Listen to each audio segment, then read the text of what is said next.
The real troubling stories that I have heard are, of course, the nosebleeds, the ears bleeding. We've heard of people that their children have had seizures. Horses with nosebleeds really kind of hit me hard. I've had horses in the past, and I would have been shocked to have ever seen a nosebleed in a horse. Hey, it's Jordan. I am in Flint, Michigan, East Palestine, Ohio, Tumwa, Iowa. Please support the only independent outlet on the ground covering what the corporate media covers up. Hey, it's Jordan. Delighted to be joined by Cherie. You are one of, at this point, who knows, hundreds, maybe more, of residents in Northern California, right there in what's known as the salad bowl of America, with all the farming that produces 70% of our vegetables, a whole lot of our fruits, marine sanctuary in this area that has now had a double whammy. We've been covering since the middle of January the massive lithium battery plant fire at the world's largest lithium battery plant, which a lot of residents did not know was in their backyard. So that fire waged for days in the middle of January, and then it reignited on February 18th, which didn't seem, the government didn't seem to make that big of a deal of it. So we've been trying to stay on it. My colleague Tina reported on the ground there for several days. As we speak, I'm recording this Monday. There's going to be a meeting this evening called Moss Landing Never Again for an update. And from what I could see, you and a couple other residents have kind of had to be the politicians, be everything, setting up Facebook pages, setting up almost like surveys to survey health symptoms. You've been active organizing a Facebook page. Let's start from your personal experience. Where did you live when this happened? Again, we're just talking like a month and a half ago. This is still very, very recent. Where did you live? Did you have symptoms? And I understand you moved as a result.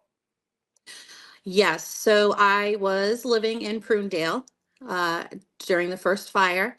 I about 6 o'clock that evening, I had been hearing the reports and went to go let my cat in. At that time, I immediately was kind of overwhelmed by fumes, not necessarily a smell, but immediately I got a headache. I started feeling nauseous. Something was not right.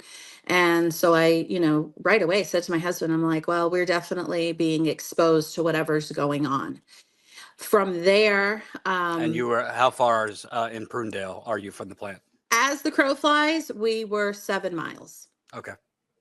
So that morning, when I woke up on Friday, the 17th, I started having shortness of breath.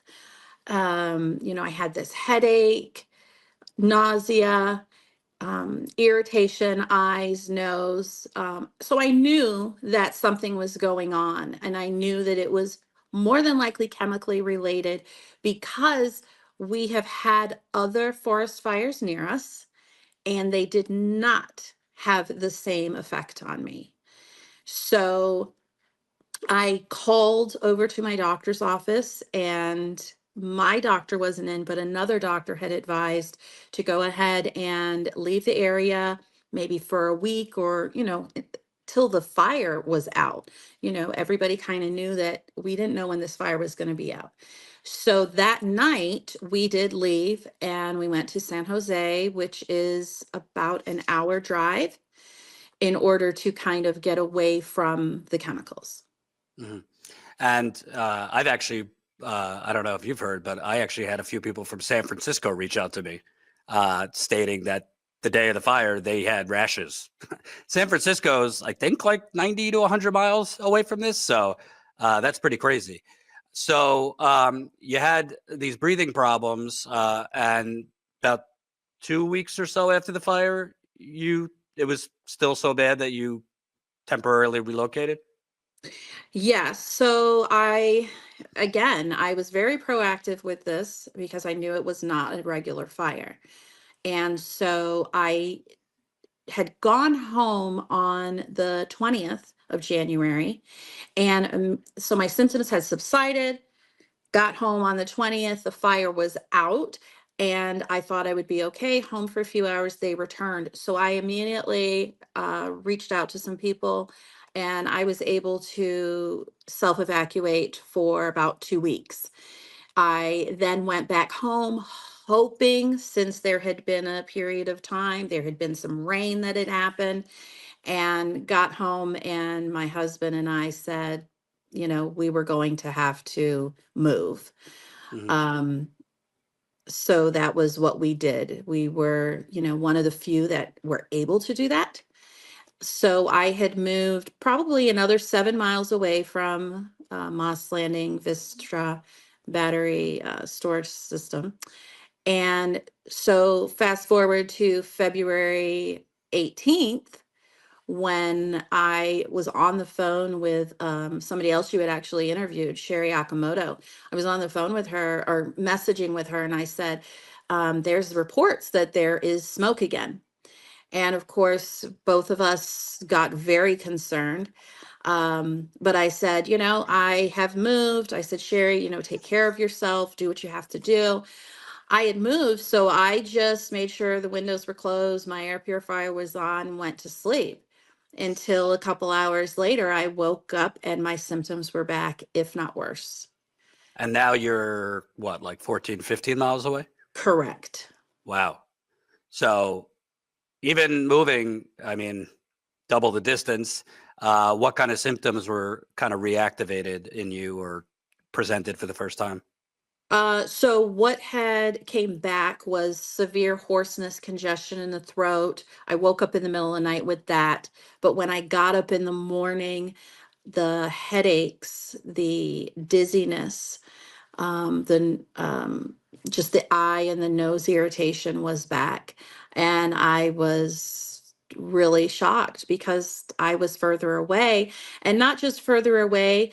Generally speaking, at the first fire, the plume had moved north, so I was, now I was 7 miles east. First, I was 7 miles north. Now I'm sorry. So now I'm 14 miles east. So I was not anticipating, we looked at the wind patterns and such. I was not anticipating being affected over where I was.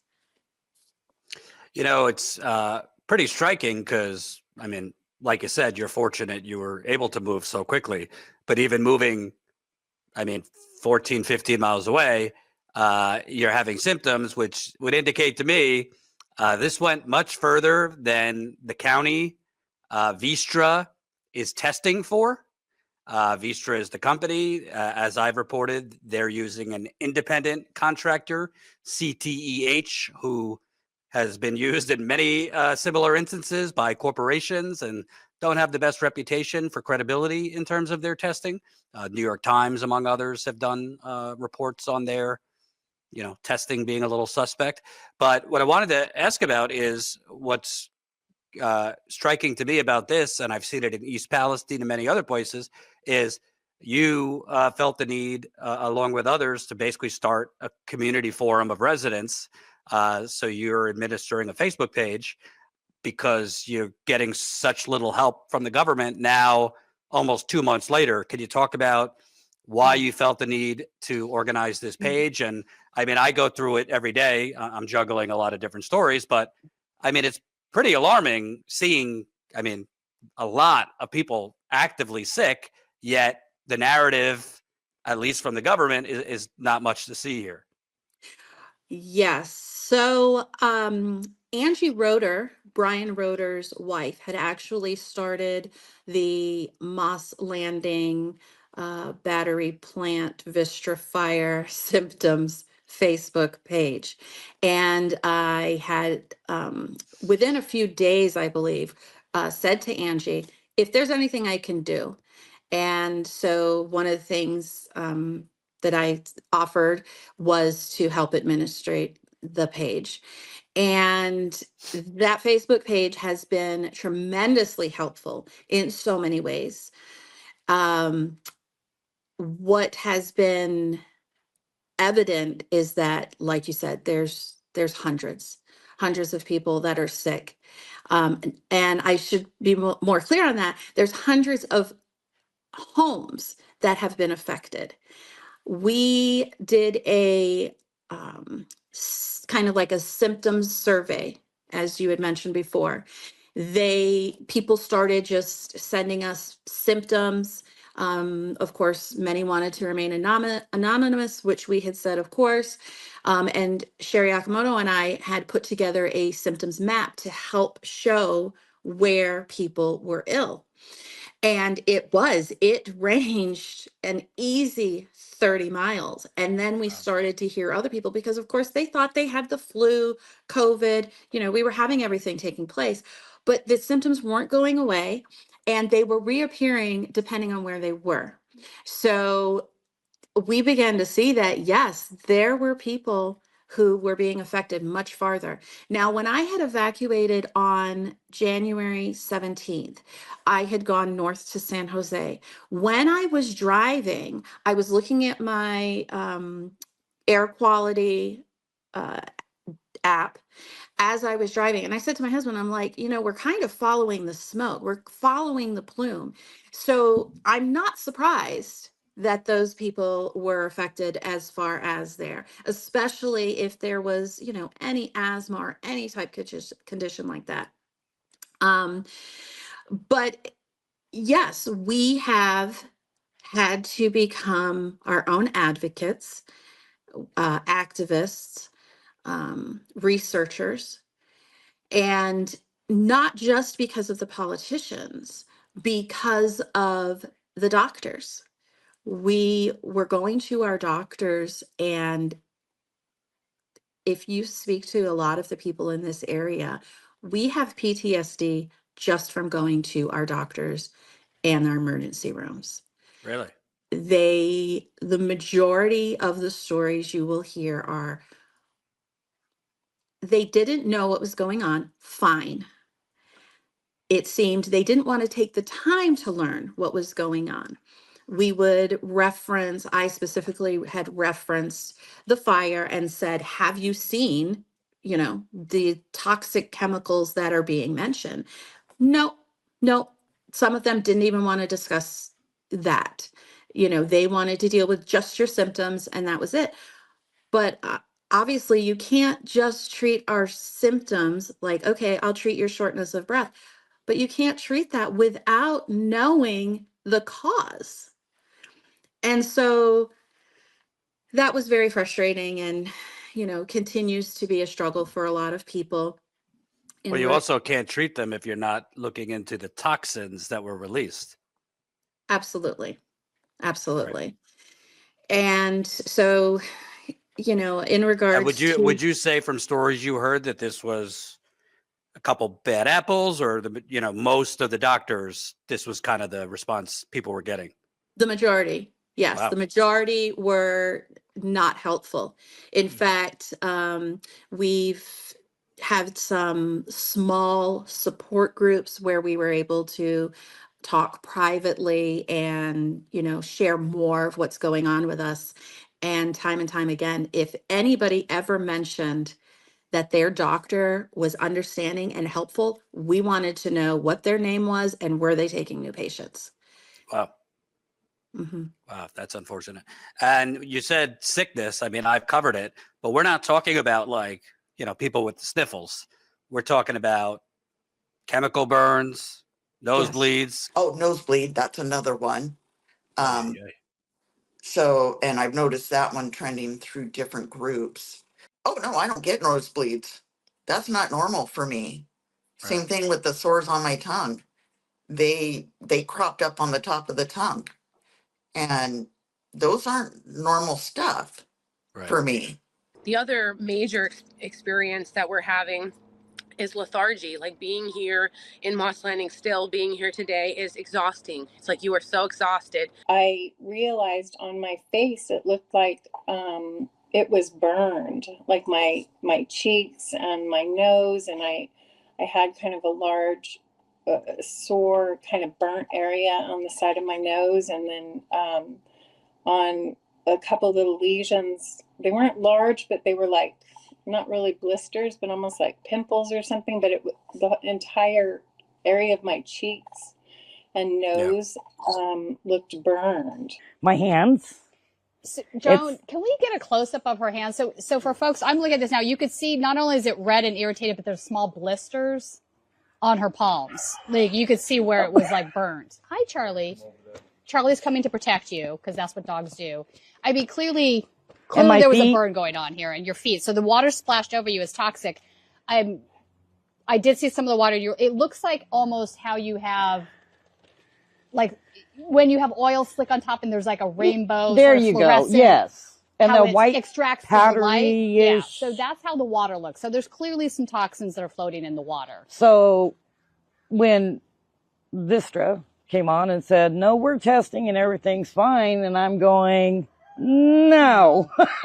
Can you talk about, to the best of your memory, what are people dealing with from right there to 30, 40, 50 miles away? Yeah. So the most troubling stories, a lot of people have symptoms like I do. The real troubling stories that I have heard are, of course, the nosebleeds, the ears bleeding. We've heard of people that their children have had seizures. Some people were like, surely it can't be connected. And others were like, I really believe it's connected. Horses with nosebleeds really kind of hit me hard. I've had horses in the past, and I would have been shocked to have ever seen a nosebleed in a horse. But definitely the chemical burns on people's faces, their arms, their legs. And the thing with the chemical burns was people are still having exposure. So just the last few days we've had rain, and when it rains in certain spots, some people have referred to them as hot spots. In certain spots, people, if they go out in the rain, they will have this chemical burn appear. So it's not just from the first or the second exposure. What we believe amongst our, uneducated, non-biology selves is that this is acid rain. Right. And can you also talk about the fact that the county and Vistra are saying our testing, we're not finding hydrogen fluoride, which is the most concerning toxin when you're talking about a lithium battery burning, but there's a whole lot of other chemicals. They say everything's within normal or they're not finding it, yet independent testing out of San Jose State University, they found very high levels of nickel, cobalt, manganese, I believe it was. Yes. We don't really know, what the EPA tested for or for how long. These people they're getting these illness issues from somewhere. Right. Do you feel like you could even trust what the government is saying, whether it's just incompetence or they're not really thoroughly looking? I have a very strong opinion about this. I was really gutted by the lack of government assistance to the residents of this area. And of course, this is multiple counties. We hear a lot about Monterey County, but this is also San Benito County and Santa Cruz County. When I've called many of the local legislators and the EPA and the health department, I sobbed when I spoke with my husband after talking to some of these agencies, and I told them that I never would have dreamt that the government would abandon us in this situation. I can understand in the sense of, if it was to be said, if the EPA was to come out and say that there are heavy metals and that there is lithium in our air, our soil, or water, it would bring devastation, possibly nationwide. And as you said, like, this is intruded in hundreds, possibly thousands of people's lives. We are not these trained professionals, and we've had to do the research. I reached out to a professor in New York. His name is Calvin Martin. Days afterwards, because he had wrote some articles on battery energy storage systems. And I had emailed him because we had this connection of both being from upstate New York. And so I just reached out and said, thank you for writing these. Don't know if you're aware of what's going on, so on and so forth. He wrote me back, and within a few days of corresponding, he told me essentially we were going to be the guinea pigs for all of this. Nobody was going to help us locally, as far as our doctors, our politicians, and that the best thing for me and my family to do is to move out of the area. And we have begun looking at moving out of state, because if you're not going to acknowledge the problem, you're also not going to try to fix the problem. The problem being the extent of the contamination that has been brought on by all of this. Well, what you just described, whether you knew you were describing it this way or not, to me sounds like a sacrifice zone.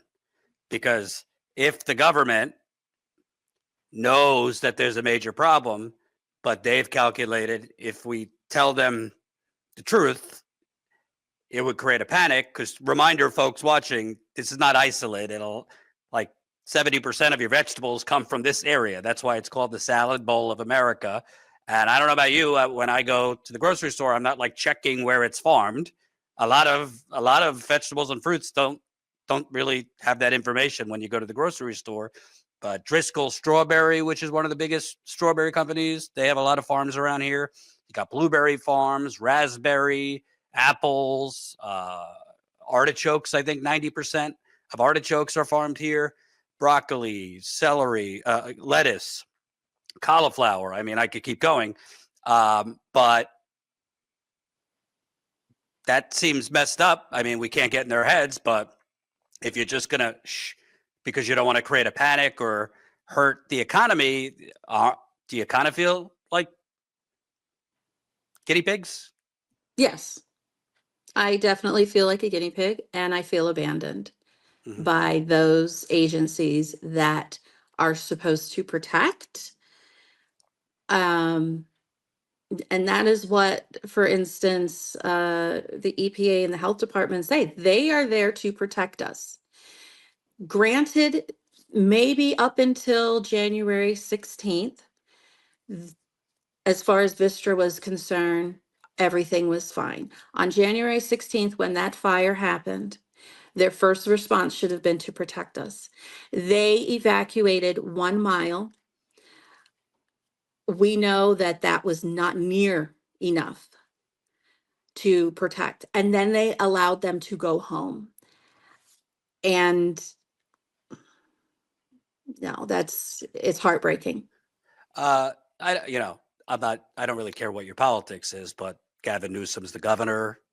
It's rumored he's going to run for president. Now, all of a sudden, he's launching a podcast, which I don't know how you have time to launch a podcast. You got LA still kind of recovering from the wildfires, what you guys are going through. He's called for an investigation, which is pretty, that's like check the box, call for an investigation. How this stuff are you getting any more resources from Sacramento there, from the governor?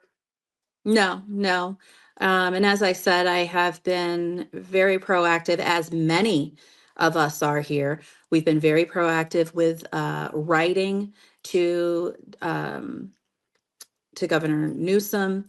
I have personally called President Trump, reached out to, of course, our locals, but we've been told that the local supervisors and such, they don't have enough power to do what we need done. So we've been reaching out to Senator Laird. He's been very quiet. So we are doing our due diligence and saying, please come and help us. I don't, one of the things I didn't understand is that in doing some data keeping spreadsheets and stuff, seeing how many people wanted to evacuate, could not afford to evacuate, self-evacuate, in these weeks that after the fire. I called Supervisor Church's office, and I definitely believe is trying his best. But I called his office and I asked specifically, can you do something to arrange for those that want to evacuate, need to evacuate, who are sick and are struggling? Can you arrange for something? A state of emergency has been declared. So can there be something arranged so people can, for a week, a month, 6 months, be able to self-evacuate, have a place to go, whether it's Airbnbs, hotels, campgrounds. I even mentioned campgrounds. Even if we could just get a dozen. For instance, you interviewed Liza, who is pregnant, living on her boat. Many of us are having trouble sleeping. Who I don't think would mind me sharing. She just had a worsening of symptoms over the weekend. She's, I don't know, 6 months pregnant now. Yes. So you got people living very close to where this is, pregnant, immunocompromised, what have you, and it's getting worse for them. Continue. Yes. So they should have a place that they can go a week, a month, whatever, to be able to get some fresh air. And so that was my specific question of, even just like I said, now I'm 14 miles away. Is the air better in terms of symptoms? No. If I go back to Prunedale, my symptoms increase dramatically. So even to give people some distance, so that they can have some type of recovery. And Liza is a perfect example. There's got to be other pregnant people. There's got to be other people that have young children that can't afford. I mean, look at the prices we pay to go to a hotel, Airbnb. It's astronomical here. And especially if if there's an event, forget it. Everything goes up, triple, quadruple the price. So our organization. When I sent my reporter there, I mean, I couldn't find anywhere for her to stay for under like $400 a night. Yes. Hotel. Yeah. And I was very fortunate those first couple of weeks just because of contacts that I had, and they allowed me to stay in their guest house, their Airbnb. One was absolutely no cost. The other was very, very small fee. So unless you have something like that, then no. So the symptom support group, the Facebook symptom support group, there's a couple of us, we have been calling Airbnbs, we've been calling hotels and saying, would you consider doing a 50% discount? Would you consider donating? Is there anything you can do? Unfortunately, even at 50%, most people maybe could handle a weekend. That's it. Mm-hmm. And also, I should tell the audience, because a lot of times people feel, oh, these things are terrible, but they generally happen, in Flint, which is one of the poorest communities in the country, or East Palestine, which is very, pretty poor. I mean, Monterey County is not really poor. I mean, I'm just looking at it. 2022, the median household income was almost $100,000. So not everyone is super wealthy, but it's definitely doing better than Flint.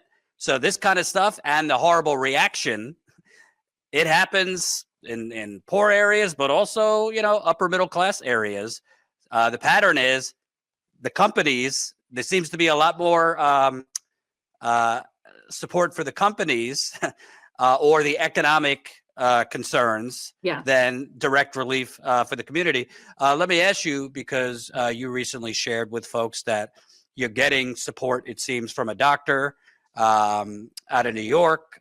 She is, making herself available, volunteering to, give advice, or people can email their symptoms. Can you kind of talk about, as much as you want to share, what kind of help you're getting? Because, the people in Flint and East Palestine were begging people, outside experts, because they weren't getting much support from medical professionals in their community. Yes. So as I mentioned earlier, Professor Calvin Martin, his wife is Nina Pierpont. She has a PhD from Princeton. She has taught at she's taught physicians and doctors.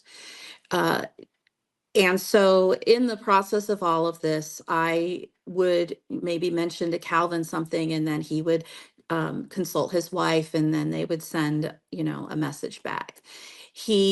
Over the weekend, he told me that he had read the Facebook post that I had given that said, "Is nobody going to help us? We are suffering. Is nobody going to help us?" And his wife was moved to say that she would do the research. And he shared with me it's well within her qualifications to do this research. She actually had done a lot of research regarding wind turbine syndrome and published a book on that. So it was well within her wheelhouse to do this. We were shocked. A lot of people immediately were like, okay, we need to know, like, who is she? Is this legitimate? That type of thing. And of course, there's a lot of concern with that. What I had seen with Calvin and Dr. Nina, what I had seen was basically a consistent from the beginning. There was no strings attached. She is volunteering her time according to her qualifications. We could not have asked for something better.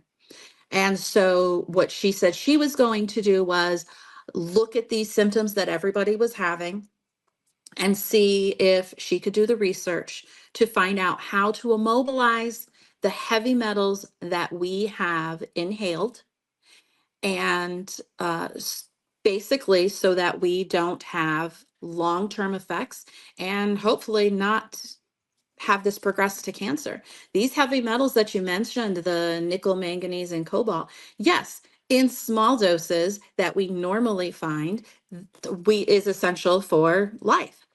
In the extreme doses that we have been exposed to, they are carcinogenic. Right. Absolutely.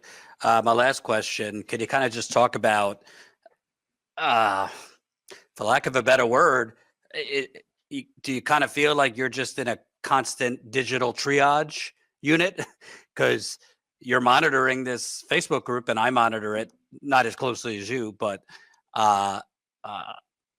every post seems to be a dire circumstance. I don't know if the politicians there are looking. I don't know if the media there. I mean, most of the media articles I've seen have basically just been regurgitating what Vistra or the government says. But do you feel like you and others who are kind of active there are just in a constant state of emergency dealing with this? Yes.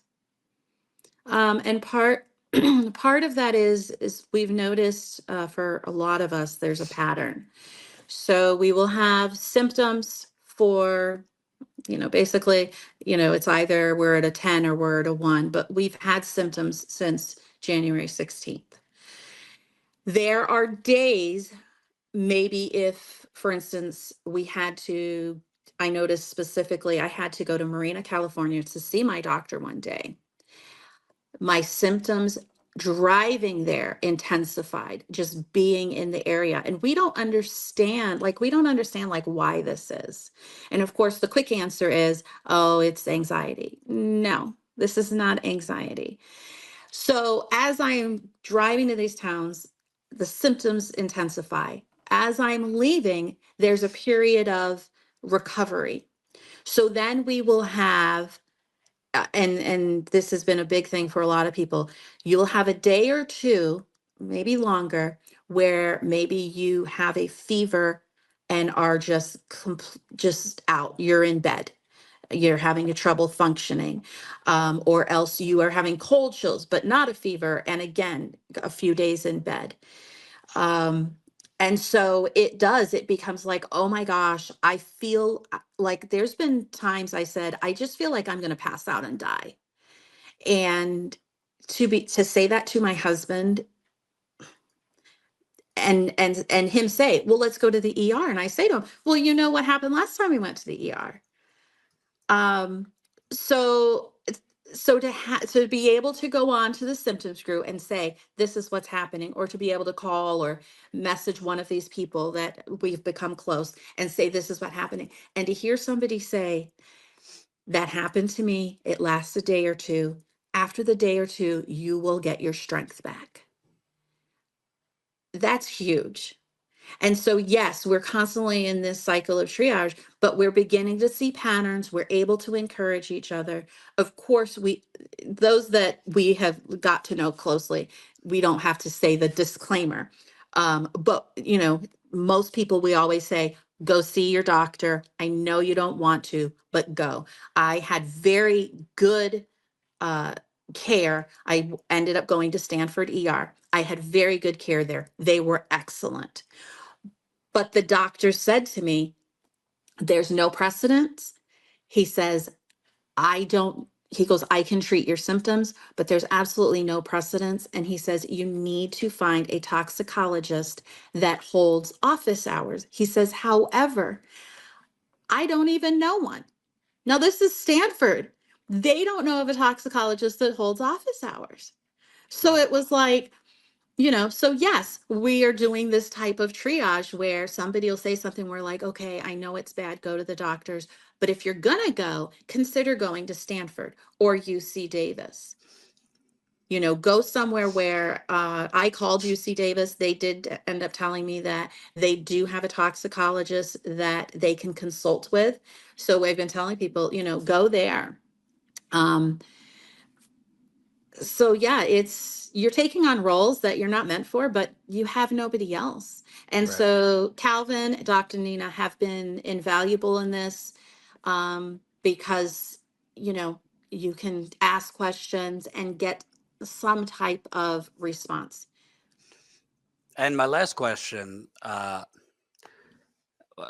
where is the media on this? I mean, I know Trump's president and whatever you think, it's another, crazy, chaotic situation every day, but like you have local media for local stories, just, you got California's got a bunch of big newspapers that are supposed to cover the whole state.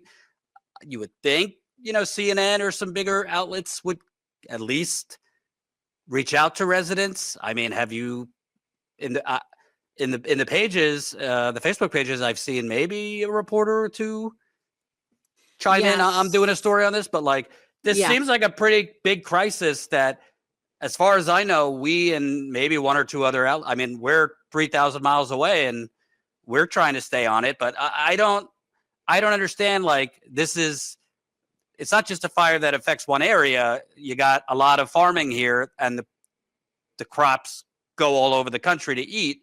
Do you think the media has dropped the ball here? So two of our local news agencies, KSBW is who I usually watch, but KION, they have done a number of stories. Yes, they have. Usually if there's a report from, the EPA or something like that, they, have done reports on our town halls, such like that. So they have done a lot of reports. But have they done an expose where they are going out and really digging? Not that I've seen. Right. We honestly are very thankful for you and your team, because not only are you doing that work, but this gives our family members where we can send off and be like, this is what's going on, keeping them abreast of it. And they keep saying, why are we not hearing this in the national news? So I did hear of one of the national news reporters wanting to do a story, and basically they are having to really fight to get that approval. I mean, there's a lot going on in the world right now, a lot. And yes, this happened days before, the Vistra fire happened days before the presidential inauguration, and a lot has happened. So I understand that, okay, we might not be at the top of the list, but we should be pretty close. Yeah. But again, I wonder if it's just the matter of if everybody was to really see what's going on, is it just too much? Right. Yeah, it's a constant Twilight Zone situation for me, because I remember the first time I went to Flint, it was after all the cameras had already left. I mean, the media does their parachuting in when something breaks. It's an emergency for a few days, and then they leave. And I felt like I was in a Twilight Zone, because I felt like I was in like a war-torn city. And then I went back to the hotel. I'll never forget it. And like CNN was doing some segment about something Trump tweeted. And it's just been the same thing over and over. East Palestine is a similar situation. People still very sick there, and parts of Pennsylvania 2 years later. I mean, maybe they'll get some coverage on the anniversary, but that's about it. And I can't tell you how many times I've heard from a reporter like, yeah, I pushed my boss to send me there or do a story on X, Y, or Z, and they got shot down. So, yeah, we're trying our best to, every time I sink my teeth into one and I'm trying to stay on one community, you get another plant fire or explosion or this and that. So it's hard to keep up with, but hopefully at least, staying on this, we could make more people aware, because I don't think a lot of people realize. I even tell people ask me, what are you working on in my family? And I tell them they don't know about it because they didn't see it in the news. So. Yeah, so what happened in Moss Landing? So really, I think hard hit was like Moss Landing, Aromas, Prunedale, Capitola, Santa Cruz, Watsonville, right? So those were like really hard hit. But because it's not everybody, you got this thing where you've got these people that basically it's like, okay, it's not affecting me and my family. So, they basically, it's overwhelming to think of, right? Right. So in Salinas, which is very close, I mean, just a few miles from these towns I've mentioned, you would think you're a state away. They just don't know. And maybe they've heard a little bit, but they think that since the fire's out, and that is the other thing that's very big here, is people think because of the fire's out, because there's no smoke, because it's rained, that there's no longer a threat. And so people are taking their children to the playgrounds. People are preparing to plant their vegetable gardens. People are still eating their chicken, eggs. Probably, there's those out there that are, on their small homesteads are probably eating the meat and have no clue, which I don't either, but have no clue the effects that can be happening. Right. So the less people know, in my opinion, the worse it is, because the long-term effects, you know. And you might think it doesn't affect you, even though we've discussed the reasons it does. This is the supplier of most of the vegetables in this country. But even without that, I mean, are you noticing every other week there's a plant on fire? Whether it's fossil fuels, whether it's clean energy, it doesn't really matter. So it's spreading. I mean, if you're in the wrong place at the wrong time, don't rely on your government. I mean, Erin Brockovich said Superman's not coming. That was her book. So what happens to these areas does affect you, because our whole country has a lot of energy industry. right in your backyard. You might not even know it. I'm sure there's a lot of you who didn't even know about this plant. So if you take a survey, you might not realize there's a chemical plant or refinery or, clean energy, whatever near you. And if they're not following regulations, which the pattern seems to be, either they're not following regulations or there's barely regulations to begin with, it could really become a disaster. Your final thoughts? So on that, I mean, and that's the much bigger picture, is because, of course, like I said, we have people from all over the world that have been reaching out to us. A lot of professors, a lot of activists, people that know the industry.